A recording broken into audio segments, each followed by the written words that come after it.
సేవ చేయాలనుకుంటున్నానండి పాస్టర్ గారు, నా కోసం ప్రార్థన చేయండి, నాకు చాలా వాగ్దానాలు వచ్చాయండి, దర్శనాలు వచ్చాయండి, ఎలా చేయాలండి సేవ అని చాలామంది మాకు ఫోన్ చేసి అడుగుతూ ఉంటారు. ఈ సమయంలో బైబిల్లోంచి మనం చూద్దాం.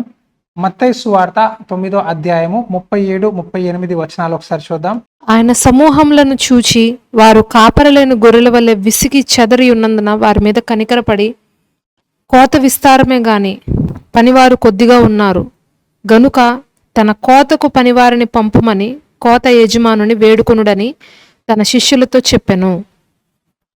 హల్లెలూయా. చూడండి, యేసు ప్రభు వారు ఒకసారి సువార్త ప్రకటిస్తూ అనేక ప్రాంతాలకు వెళ్తూ ఆయన ఒక మాట అన్నారు శిష్యుల్ని చూసి. ఏమన్నారంటే, అక్కడంట చాలామంది జనులంట కాపరి లేని వారి వలె ఉన్నారంట, కాపరి లేని గొర్రెల వలె ఉన్నారంట. సో వాళ్ళని చూసినప్పుడు ఆయనకి దయ కలిగిందంట వాళ్ళ మీద. వాళ్ళని చూసి కాపరి లేని గొర్రెల వలె ఉన్నారు, చూసి చెదిరిపోయి ఉన్నారు, వాళ్ళకి చెప్పేవారు లేరు, నడిపించేవారు లేరు, వాళ్ళని బలపరిచేవారు లేరు అని ఆయన అర్థం చేసుకొని అంటూ ఒక మాట అంటున్నాడు, కోత ఎంతో విస్తారంగా ఉన్నది కానీ ఎవరు తక్కువగా ఉన్నారు? పనివారు తక్కువగా ఉన్నారు. హల్లెలూయా. ఈ రోజుల్లో మేము చర్చ్ అండి పొలాల దగ్గర కట్టాం. ఎక్కడ? పొలాల దగ్గర. మా చర్చి దగ్గర చాలామంది గోధుమ పంట ఎక్కువగా తరచుగా వేస్తూ ఉంటారు. ఆ తర్వాత బాస్మతి రైస్ అంటారు కదా, ఈ పంటలు వేస్తూ ఉంటారు.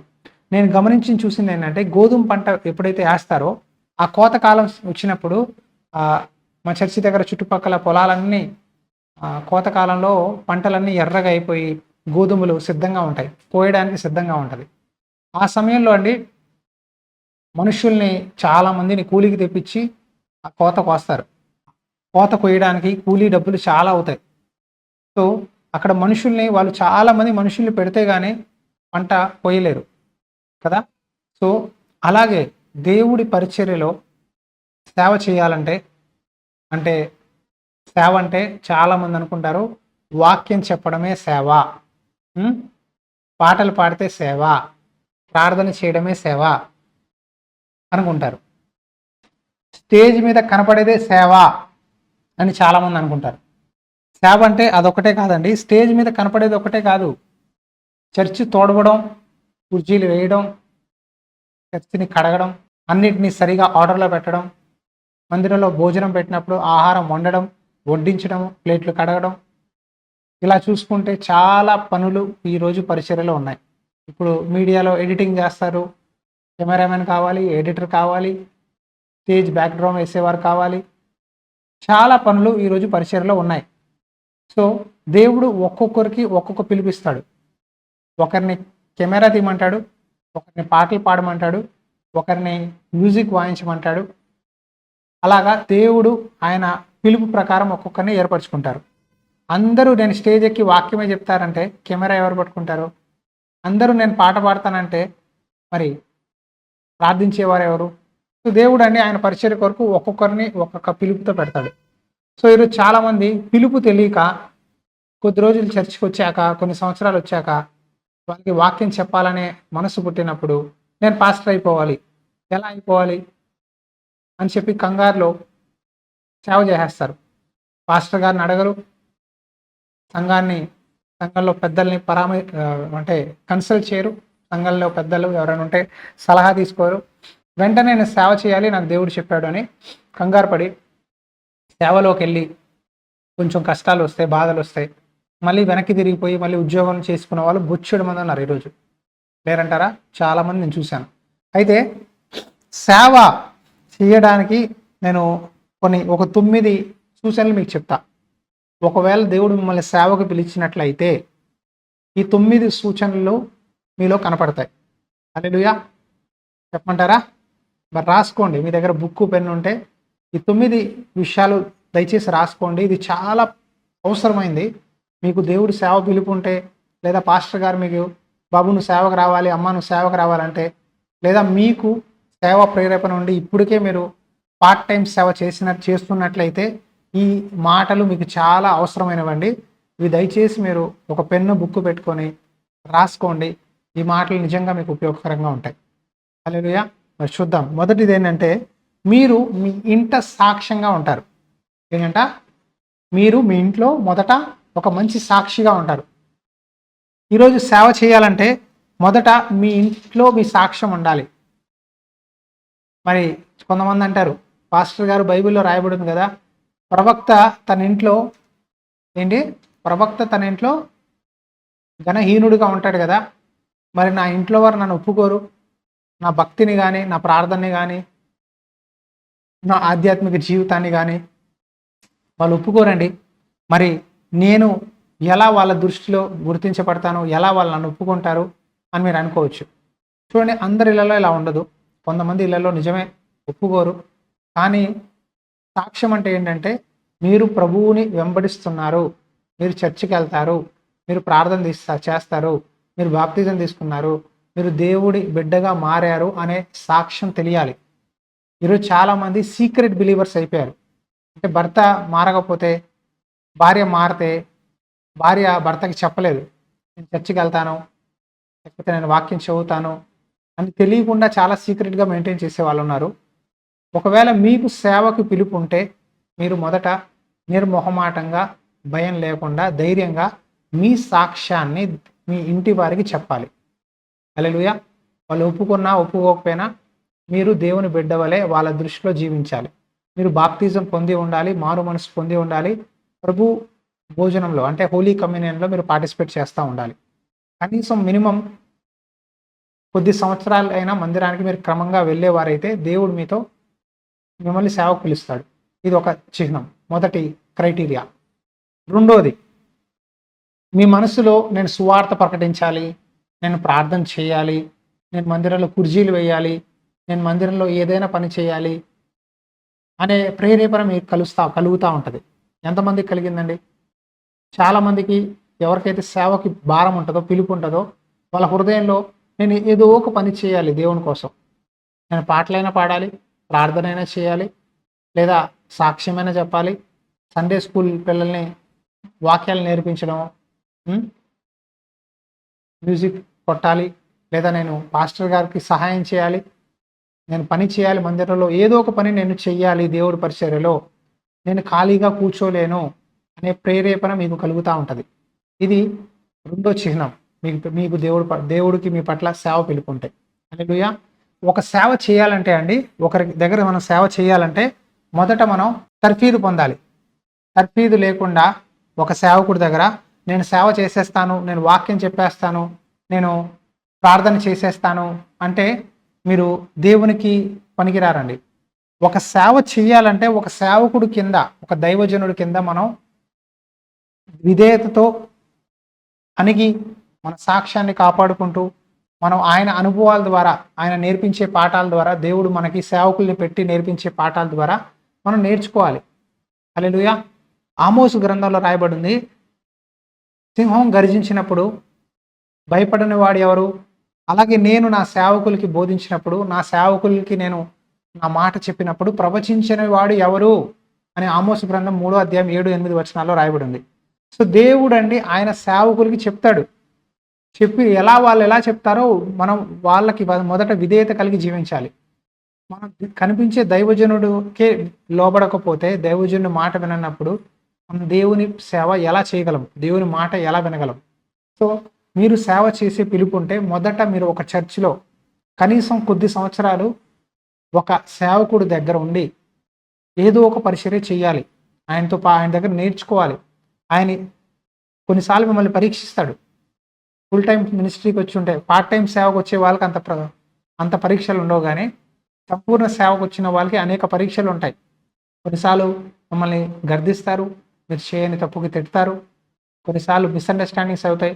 ఏది జరిగినా సరే మందిరాన్ని కానీ సేవకుని కానీ తిరిగి దూషించకూడదు, తిరిగి ప్రశ్నించకూడదు. ఆ పరీక్షలో, ఆ ఎగ్జామ్లో, ఆ టెస్ట్లో ఓపిక్గా మౌనంగా ఓర్చుకుంటే దేవుడు మిమ్మల్ని ఘనంగా వాడుకుంటాడండి. హల్లెలూయా. మీకు ఒక విషయం చెప్పనా, నేను ఒక మందిరానికి వెళ్ళేవాడిని. అక్కడ వాక్యం వింటూ చిన్న చిన్న పనులు చర్చిలో చేసేవాడిని. హిందీ వాళ్ళకి ప్రార్థన చేయడము, నార్త్ ఇండియాలో అక్కడ ఉండి.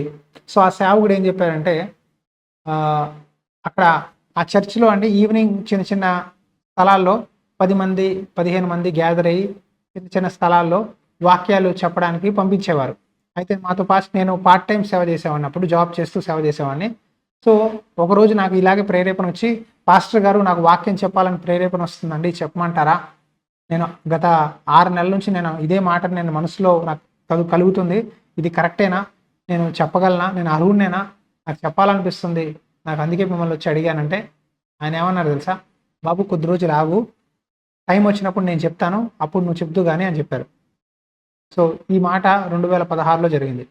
అప్పటి నుంచి అండి నేను ప్రతి ఆదివారం నన్ను మీటింగ్స్కి, కాటేజ్ మీటింగ్స్కి, చిన్న చిన్న కూడికలకి వెళ్ళినప్పుడు పాస్టర్ ఒక అబ్బాయి ఉండేవాడు, పాస్టర్ అబ్బాయి ఫుల్ టైం, ఆయనతో పాటు నేను ఉండేవాడిని. నేను ప్రార్థన చేసి కూర్చునేవాడిని. ఏ రోజు కూడా నేను వాక్యం చెప్పలా. అలాగా నాకు వాక్యం చెప్పడానికి అవకాశం ఇవ్వలేదు కాబట్టి పాస్టర్ గారు, ఇంకా నేను ఆ చర్చికి వెళ్ళను, నేను ఆ సేవలో పాల్గొనను అని ఎప్పుడు నేను మాట్లాడలా. దేవుడు తగిన సమయంలో నన్ను హెచ్చిస్తాడు, నేను ఆయన బలిష్టమైన చేతి కింద అణిగి ఉంటాను, దేవుడు నిజంగా ఆ భారం నాకుంది, దేవుడు నాకు ప్రేరేపిస్తున్నాడు, కరెక్టే, మరి నా సేవకుడికి కూడా చెప్పాలి కదా, ఆయన చెప్పినప్పుడు నేను చేస్తాను అని చెప్పి అంతవరకు అండి నేను ఇంచుమించు 3 సంవత్సరాలు నేను వాక్యం చెప్పకుండా ఆ ప్రేరేపణ ఉన్న ప్రార్థన చేస్తూ వాక్యం ఎలా చెప్పాలి, ఎలా సిద్ధపడాలి అని ఆ 3 సంవత్సరాలు నాకు దేవుడు తర్ఫీదు ఇచ్చాయండి. అంతవరకు నేను ప్రార్థన చేస్తూ ఉండేవాడిని, నా సాక్ష్యం చెప్తూ ఉండేవాడిని సంఘంలో, ఇలా గడిచిపోయింది. అయితే ఒకరోజు మళ్ళీ 3 సంవత్సరాల తర్వాత పాస్టర్ గారిని అడిగాను. అప్పటికి నేను ఫుల్ టైం సేవకు వచ్చేసాను.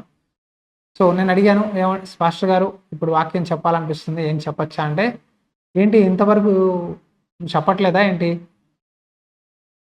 ఫుల్ టైం సేవకు వచ్చేసావు కదా, ఇంకేంటి నువ్వు చెప్పచ్చయ్యా, చెప్పు పర్లేదు, ఇంతవరకు అది కూడా నన్ను అడగాల ఏంటి, నువ్వు చెయ్యి అంటే అప్పుడు నాకు గ్రీన్ సిగ్నల్ వచ్చింది. ఆ మీదట ఇంకా నేను సువార్త ప్రకటించడం ప్రారంభించాను. అప్పటి నుంచి మందిరంలో కొంతమంది యూత్ని గ్యాదర్ చేసి అక్కడ మేము సేవ చేసే వాళ్ళందరం కలిసి చిన్న 10 నిమిషాలు వాక్యం చెప్పేవాడిని, ఆదివారాలు సాయంత్రాలు వాక్యం చెప్పేవాడిని. అలాగా కొద్దిగా సేవ వాక్యం చెప్పడము, ప్రార్థన చేయడము, విజ్ఞాపన ప్రార్థన చేయడము, ఇలా దేవుడు నాకు పరిచర్యకి ద్వారాలు తెరిచాయండి. హల్లెలూయా. ఈ మాటలు ఎందుకు చెప్తున్నాను తెలుసా?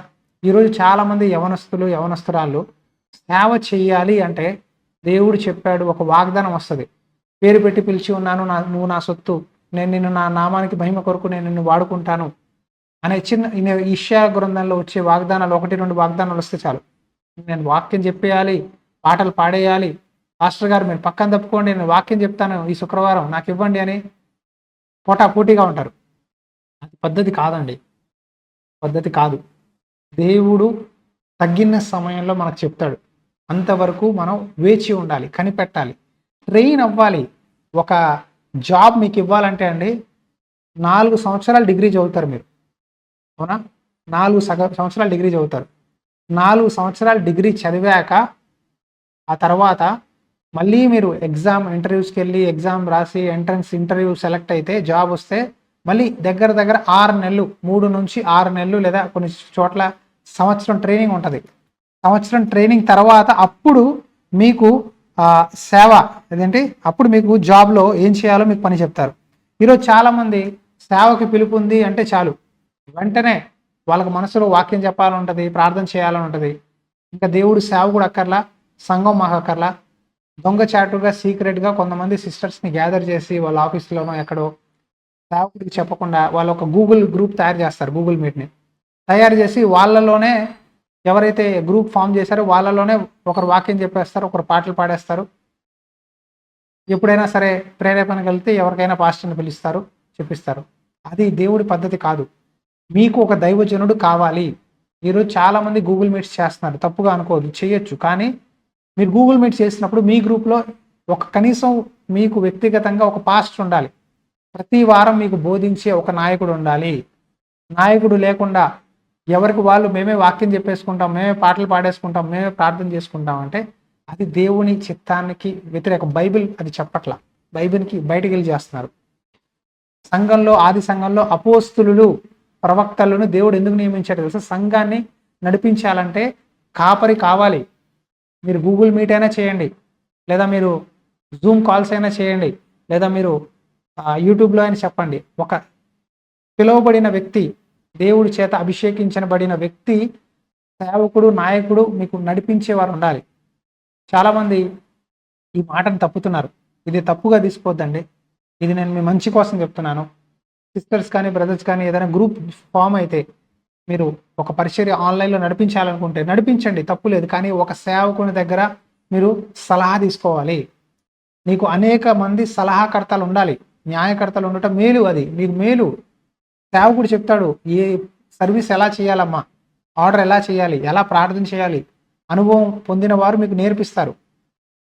మేము 40 సంవత్సరాల నుంచి చర్చికి వెళ్తున్నామండి, 30 సంవత్సరాలు వెళ్తున్నామండి, మాకు పాస్టర్ కన్నా ఎక్కువ నాలెడ్జ్ ఉందండి, మాకు ఎవ్వరు చెప్పకలేదు పాస్టర్ గారు, ఎవ్వరు చెప్పక్కర్లా, మేమే చేసేసుకుంటాము అని చాలామంది ఈ మధ్యలో ఈ కోవిడ్ తర్వాత ఈ సోషల్ మీడియా ప్లాట్ఫామ్స్ వాడుకొని అందరు చేస్తున్నారు. మంచిదే, చేయండి.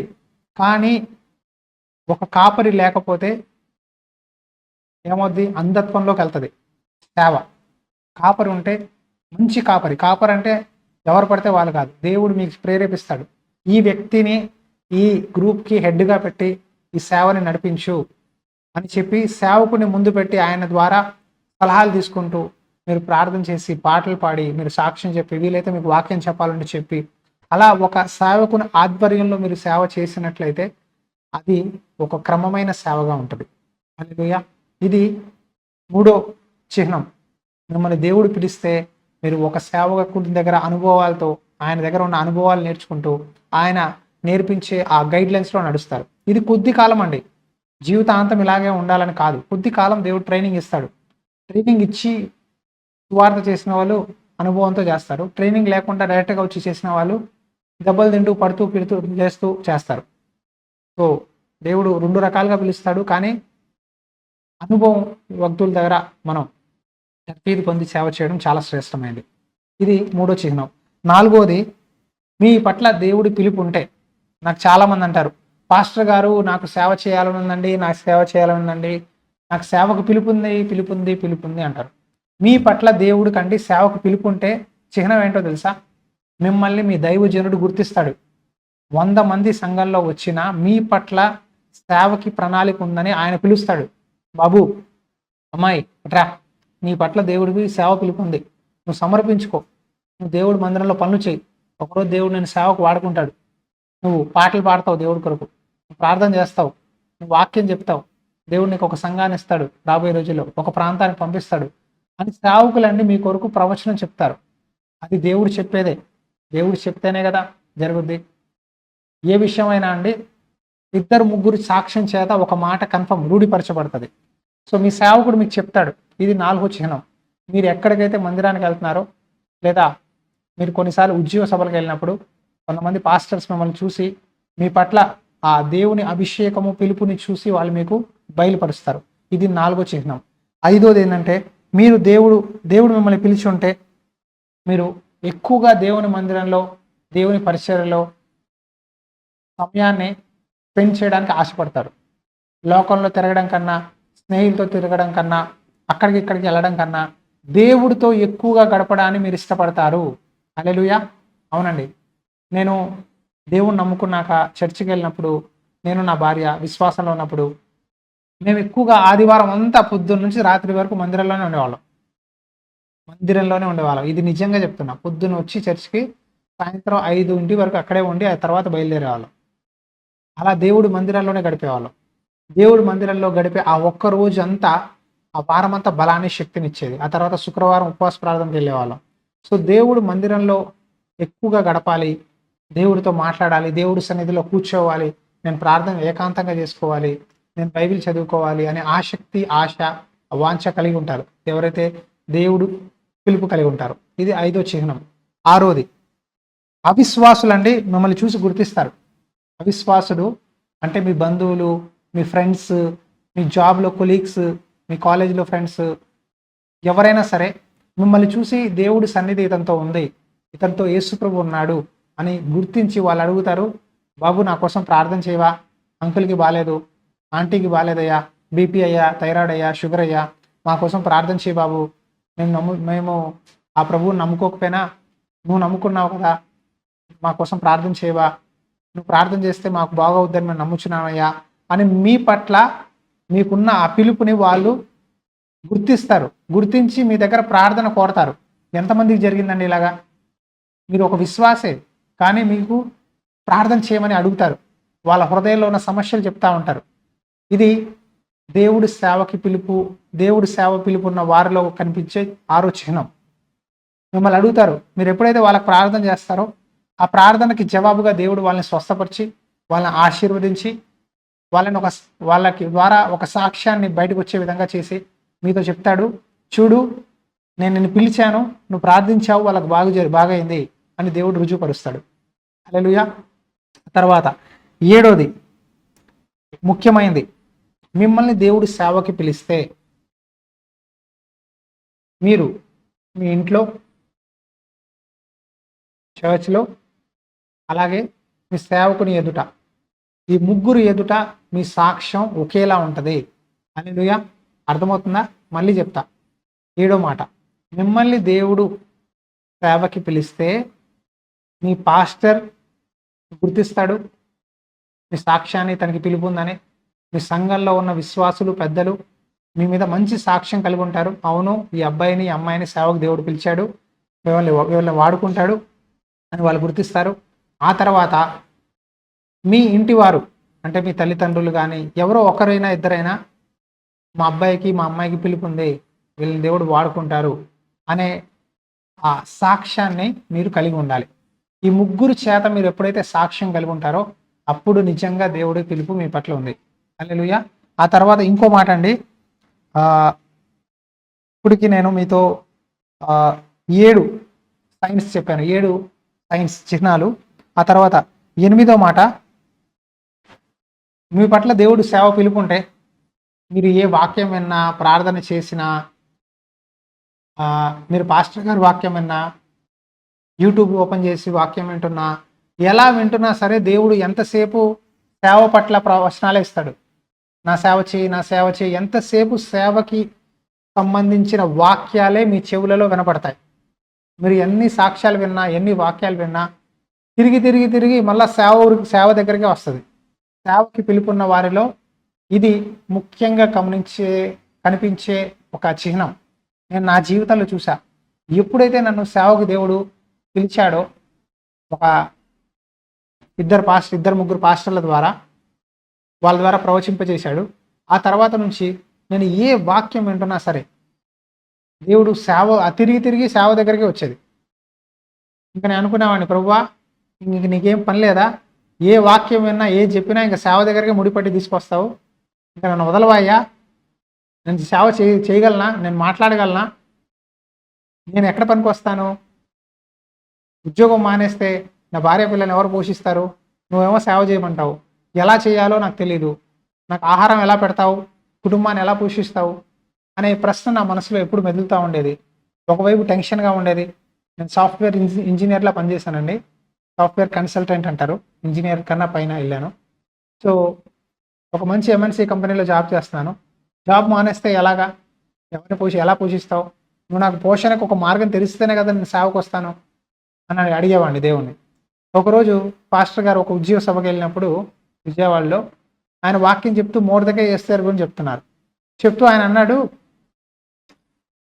మొర్దెకై అంటాడు ఎస్తేరుతో, ఈ సమయంలో నువ్వు గనక నోరు తెరిచి మాట్లాడకపోతే యూదులకి సహాయం వేరే దగ్గర నుంచి వస్తుంది, కానీ నువ్వు నష్టపోతావు అనే మాట ద్వారా సేవకుడు ప్రసంగం చేస్తున్నాడు విజయవాడలో.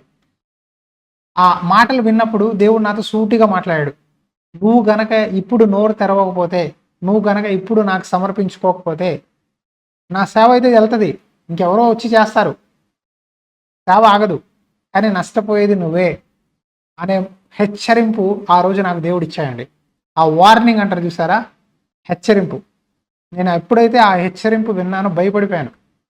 సరే ప్రభువా నేను వస్తాను, ఎప్పుడు రమ్మంటావు, నువ్వు ఎలా చెప్తే నేను అలా చేస్తాను. దేవుడు హెచ్చరిస్తాడు. కొన్నిసార్లు మనం పిలుస్తాడు, నాన్న బాబు బుజ్జి రారా, రామ్మ సేవ చేయి అని చెప్పి అనేకసార్లు బుజ్జగించి, వాగ్దానాలు చెప్పి, దర్శనాలు ఇచ్చి, స్వప్నాల ద్వారా లేదా సేవకుల ద్వారా ప్రవచింపజేసి అన్ని ప్రయత్నాలు దేవుడు చేస్తాడండి. మీ పట్ల పిలుపుంటాయి, ఒక్కడు కూడా మానదు, అన్నీ పిలుస్తాడు. అయినా సరే ముండికేసి మొరాయించి నా వల్ల కాదు, నేను చేయలేను అన్నారనుకోండి, హెచ్చరిస్తాడు. ఆ హెచ్చరింగ్ లోబడలేదనుకోండి, దాని పరిణామాలు చాలా తీవ్రంగా ఉంటాయి. కానీ నేను లోబడ్డానండి దేవుని కృపను బట్టి. లోబడి ఎప్పుడు రావాలయ్యా, ఎలా చేయాలి అన్నప్పుడు దేవుడు నాకు కొన్ని సూచనలు ఇచ్చి, వాగ్దానాలు ఇచ్చి, ఈ పంటని చూస్తుంటే కోత ఇంకో 4 నెలలు అని అంటావు కదా అని యోహాను సువార్తలో దేవుడు మాట్లాడి శిష్యులు చూపించి, ఇంకో 4 నెలలు నీ సేవకు పిలుస్తానని అలా సేవకు తీసుకొచ్చి, ఆయన ఒక మందిరంలో 1 సంవత్సరం, అదే నేను వెళ్ళే మందిరంలోనే 1 సంవత్సరం పాటు నా తర్ఫీదు తీసుకునే విధంగా సహాయం చేశాడు. సో నేను ఆహారం ఎలా అంటే, నేను ఎలా పోషించబడాలంటే ఆ పరిచర్య ద్వారా నేను తర్ఫీదు పొందుతున్నప్పుడు దేవుడు నన్ను ఆ సేవలో పోషింపచేసి ఆ 1 year నన్ను కాపాడాడు. సో ఆ ఇంచుమించు అండి 5 సంవత్సరాలు జాబ్ చేస్తూ సేవ చేశాను. ఆ తర్వాత 1 year ఫుల్ టైం ఉన్నాను. అలా 6 సంవత్సరాలు ఒక సేవకుడి కింద అణిగి మణిగి అన్నీ నేర్చుకొని అనేక విషయాలు దేవుడు నాకు నేర్పించాడు. సో నేను ఎందుకు ఈ మాటలు చెప్తున్నానంటే, అనుభవం చాలా ప్రాముఖ్యమైనది. అనుభవం లేకుండా మీరు సేవకు పనికిరారు.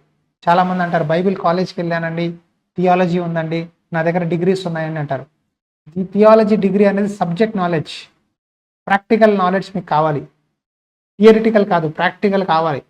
ఒక నిజంగా రియల్గా ఒక 10 మంది 20 మంది వచ్చి కూర్చుంటే వాళ్ళని నువ్వు ఎలా హ్యాండిల్ చేస్తావు, వాళ్ళ కొరకు నువ్వు ఎలా ప్రార్థన చేస్తావు, వాళ్ళ ముందు నువ్వు ఎలా సాక్ష్యాన్ని ప్రజెంట్ చేస్తావు, ఎలా వాక్యం చెప్తావు, పరిశుద్ధాత్మ ప్రేరేపణతో ఎలా నువ్వు సిద్ధపడతావు అనే విషయాలన్నీ మోకాలు వేసి ప్రార్థించినప్పుడు పరిశుద్ధాత్మ దేవుడు మాకు నేర్పించాడండి.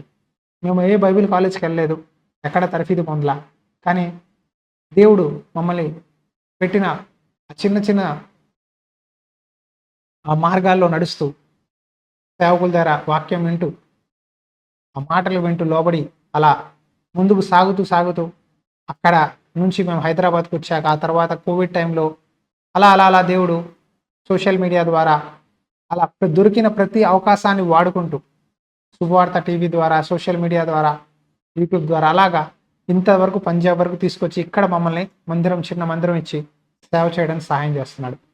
నేను ఎందుకు ఈ విషయాలు చెప్తున్నానంటే, సేవ దేవుడు పిలుస్తాడండి. పిలిచిన వాడు నమ్మదగిన వాడు, ఆయన చేయి విడవడు. చాలామంది సేవకు వచ్చి ఆర్థిక కష్టాలు వచ్చి నష్టాలు వచ్చి మళ్ళీ వెనక్కి వెళ్ళిపోయి ఉద్యోగాలు చేసుకొని మళ్ళీ దేవుడి నాకటి మీద చేయి వేసి వెనక్కి తిరిగిన వాళ్ళు చాలామంది ఉన్నారండి. మనం అలా ఉండకూడదు. ఒక్కసారి దేవుడు పిలిస్తే మనం చావో రేవో ఇంకా దేవుడితో తెలుసుకోవాలి, వెనక్కి మాత్రం తిరగకూడదు. దేవుడు పిలిచాడు అంటే ఖచ్చితంగా ఒక ఉద్దేశం ఉంటుంది. ఆయన పిలిచాడంటే ఆయన పోషణ ఇస్తాడు, ఆహారం ఇస్తాడు. ఆయన పిలిస్తే ఆహారం పెడతాడండి, గుర్తుపెట్టుకోండి. ఆయన పిలిచి పస్తులు పెట్టే దేవుడు కాదు. మళ్ళీ చెప్తున్నా, ఆయన సేవకి పిలిచి పస్తులు పెట్టే దేవుడు కాదు యేసు ప్రభువు. నేను అనుభవపూర్వంగా చెప్తున్నా. నేను సేవకు వచ్చి ఇప్పటికి 6 సంవత్సరాలు అయింది. 6 సంవత్సరాలు. ఈ 6 సంవత్సరాల్లో ఒక్క రోజు కూడా నేను పస్తులు లేనండి. లేముంది, కష్టాలు వచ్చాయి, ఆర్థిక ఇబ్బందులు వచ్చాయి, ఎప్పుడు వస్తూనే ఉంటాయి. ఇప్పుడు కూడా చాలా ఇబ్బందులు ఉన్నాయి. కానీ దేవుడు నన్ను పస్తులు ఉంచలా. ఏనాటి కీడు ఆనాటికి చాలా అన్నట్టు ఎప్పటికప్పుడు దేవుడు ఆయన పోషిస్తున్నాడు.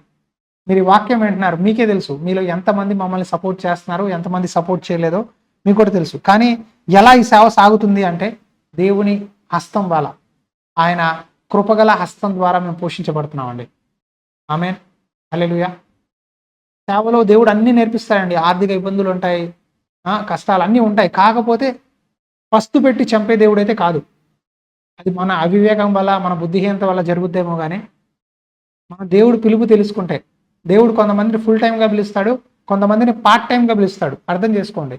కొంతమందిని జాబ్ చేస్తూ సేవ చేయమంటాడు. డిజిఎస్ దినకరన్ అయ్య గారిని ఉద్యోగం చేస్తూ సేవ చేయమన్నాడు. ఆయన రిటైర్మెంట్ అయ్యాక సంపూర్ణంగా ఆయన వచ్చాడు సేవలోకి. కొంతమందిని ఉద్యోగం మానేసి అన్ని విడిచిపెట్టి నాకు నువ్వు మొత్తంగా కావాలి, సంపూర్ణ సేవకి రా అని దేవుడు చెప్తాడు. సో మీ పిలుపు ఏంటి? మీ పిలుపు ఏంటి?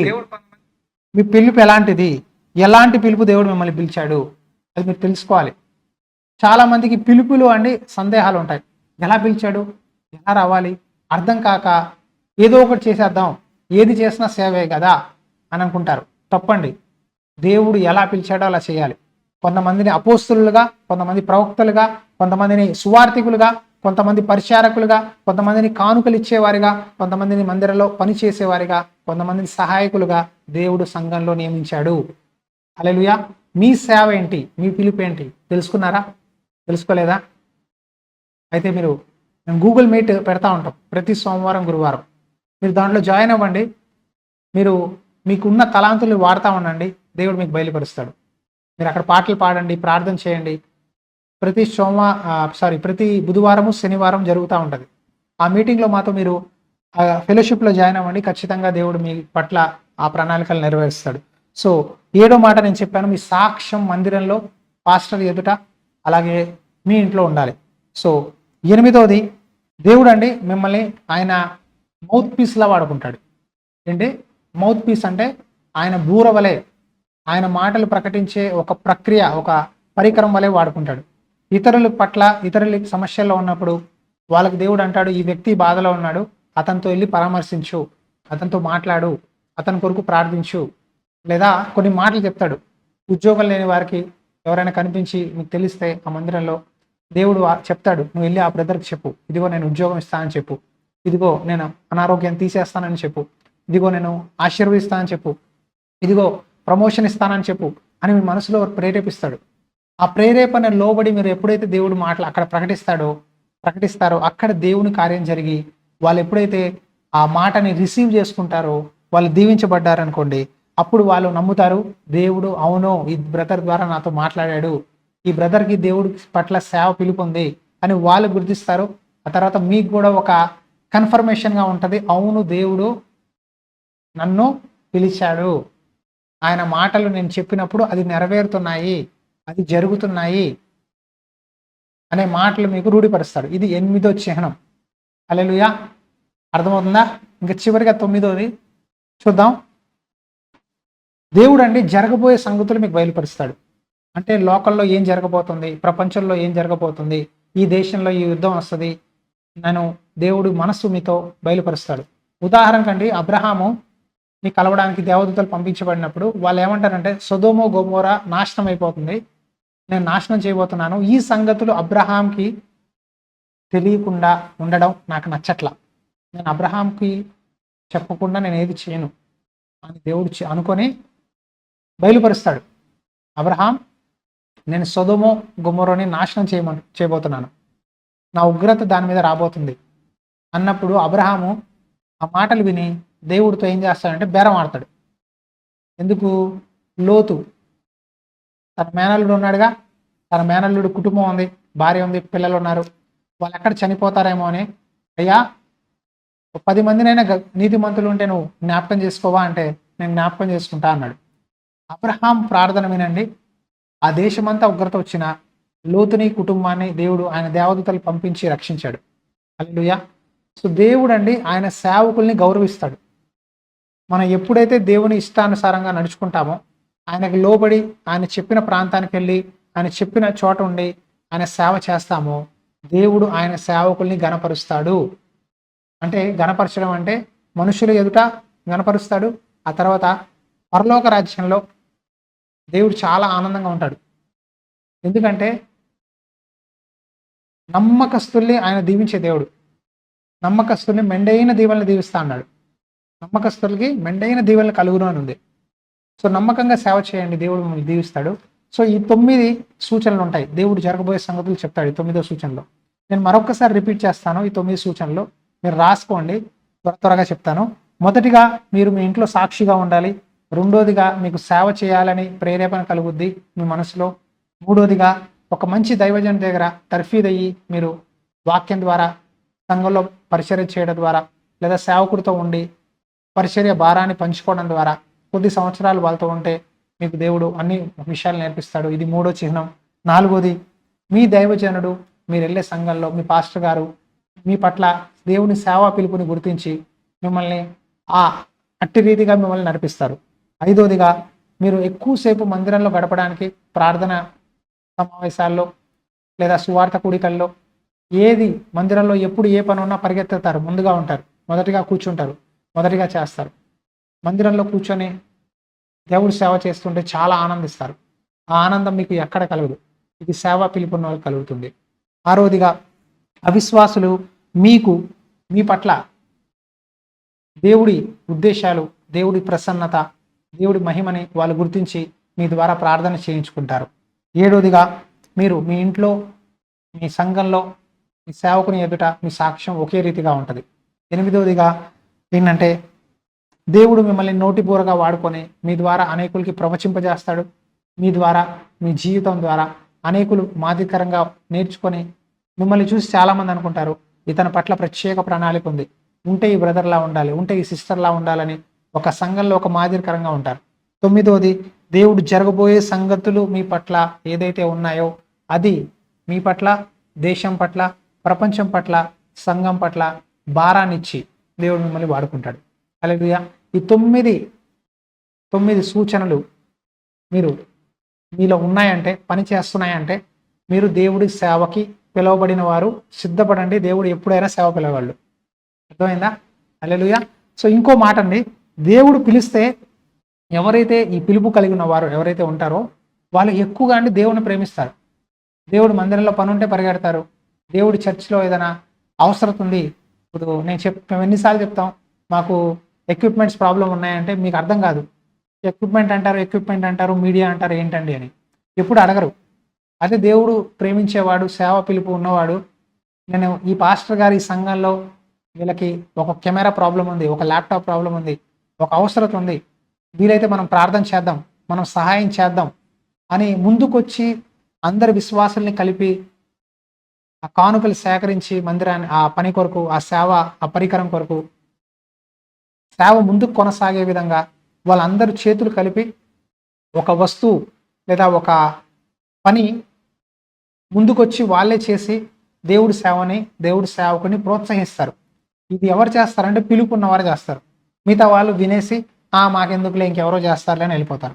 90% వీళ్ళు విని వెళ్ళిపోతారు. కానీ 10% మందే ఆ మాట విని మనం సహాయం చేద్దాము, మనం దేవుడి పనిలో ఏదో ఒక పని చేయాలి కదా, ఏదో ఒక పని చేయాలి కదా, సో మనం ఇలా సహాయం చేద్దాము అని దేవుడి కొరకు, దేవుడి పరిచర్యల కొరకు సహకరించే వాళ్ళు ఒక 10% ఉంటారండి అన్ని సంఘాల్లో. సో దేవుణ్ణి ప్రేమించేవారు దేవుని సంఘంలో, మందిరంలో ఉండే అవసరతలు తెలుసుకుంటారు. చర్చిలో ఏం కొరత, ఈ పరిచర్లో ఏం కొరత, దేవా నేను ఎలా సహాయపడగలను, ప్రార్థన ద్వారా, ఫైనాన్షియల్గా ఏదో రీతిగా వాళ్ళు సహాయపడతారు. ఆ తర్వాత సేవా పిలుపున్న వాళ్ళు, ఆత్మల భారం కలిగిన వారు ఏడుస్తారంటే ఎప్పుడు ఏడుస్తూ ఉంటారు. ప్రార్థన చేసినప్పుడు కంటి నిండా నీళ్లతో ఏడుస్తూ సంఘం కొరకు అంగలారుస్తూ ఉంటారు. సో ఇవన్నీ సూచనలు సేవకి పిలుపు ఉంటాయి. సో మీరు దయచేసి మీ పట్ల ప్రణాళికలు ఉంటే మీరు లోబడండి, ఉపవాసం ఉండి ప్రార్థన చేయండి, దేవుడు జరగబోయే విషయాలు బయలుపరుస్తాడు. దయచేసి మీ పిలుపుని నిర్లక్ష్యపరచొద్దు, ఆలస్యం చేయొద్దు, అవిధేయత చూపించొద్దు. దేవుడికి లోబడండి, దేవుడికి నమ్మకస్తులుగా ఉండండి. దేవుడు పిలిచాడంటే ఖచ్చితంగా పోషిస్తాడు. వాక్యంలో రాయబడింది, ఆకాశ పక్షుల్ని చూడు, అవి కోయవు, విత్తవు, కానీ దానికి పరలోక తండ్రి ఆహారం ఇస్తున్నాడు కదా, మరి నేను మీకు ఇవ్వనా అంటున్నాడు. మీరు నా నిత్య జీవం పొందుతారు, పరలోక రాజ్యానికి వెళ్తారు అని నమ్ముచున్నారు. కానీ దేవుడి సేవకు వస్తే నా పోషణ ఎలాగా, నన్ను ఎలా పోషిస్తాడు, నేను ఎలా బతుకుతానని భయపడతా ఉంటారు. పరలోక రాజ్యాన్ని చూడని పరలోక రాజ్యం ఉంది, అక్కడ నేను వెళ్తానే అని నమ్ముతున్నారు కదా. మరి లోకంలో ఇంత తిండి, ఉండడానికి ఒక ఇల్లు, వేయడానికి వస్త్రాలు, తిరగడానికి ఒక కారు, ఒక సంఘం ఇవ్వడంటారా? ఇస్తాడండి, ఖచ్చితంగా ఇస్తాడు. కానీ ఓర్పుతో కనిపెట్టి ఆయన చిత్తంలో నడుచుకుంటా ఉంటే బైబిల్లో రాయబడింది, ఆయన బలిష్టమైన చేతి కింద అణిగి ఉండు, తగిన సమయంలో ఆయన హెచ్చిస్తాడు. హల్లెలూయా. ఆయన బలిష్టమైన చేతి కింద మీరు అణిగి ఉంటే దేవుడు తగిన సమయంలో హెచ్చిస్తాడు. నేను ఏమనుకుంటున్నానంటే ఇక్కడ లైవ్లో ఎవరైతే జాయిన్ అయ్యారో మీ అందరికీ బహుశా సేవ పిలుపు ఉన్నట్లుంది. మీ పిలుపు ఏంటో తెలుసుకోండి. కొంతమంది పాస్టర్స్ అవ్వచ్చు, కొంతమంది పాటలు పాడేవారు అవ్వచ్చు, కొంతమంది పరిచర్లో సహాయం చేసేవారు అవ్వచ్చు ఫైనాన్షియల్గా, కొంతమంది ప్రార్థించేవారని ఉండొచ్చు. ఏ పిలుపు ఉందో అది తెలుసుకొని ఒక మంచి దైవజనుడి సలహా తీసుకుంటూ మీరు సేవ తర్ఫీదు పొందుతూ నేర్చుకుంటే రాబోయే రోజుల్లో దేవుడు మిమ్మల్ని సేవకులు, సేవకురాండ్లుగా మార్చునుగాక. ఆమేన్. హల్లెలూయా. రెగ్యులర్గా మీరు ఫాలో అవుతూ ఉంటే దయచేసి ఈ పరిచర్య పట్ల మీరు ప్రార్థన చేయండి. మేము నార్త్ ఇండియా, పంజాబ్లో సేవ చేస్తున్నాము. అలాగే ప్రభు ప్రేరేపిస్తే దయచేసి సహకరించండి. దేవుడు మిమ్మల్ని ఆశీర్వదించి రాబోయే రోజుల్లో మంచి సేవకులుగా, సేవకురాలుగా వాడుకునుగాక. ఆమేన్. God bless you.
లెక్కించగలనా, చూపించగలనా దేవా నీ కార్యములు.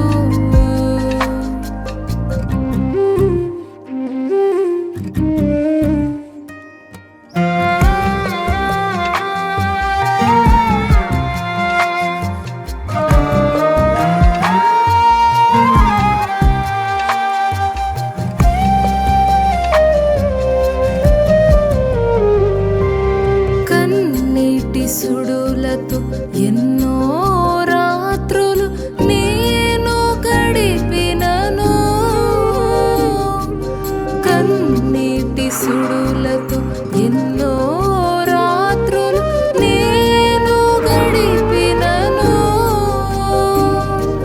నా కన్న తల్లివై నీ చేతితో మోసి, నా కన్న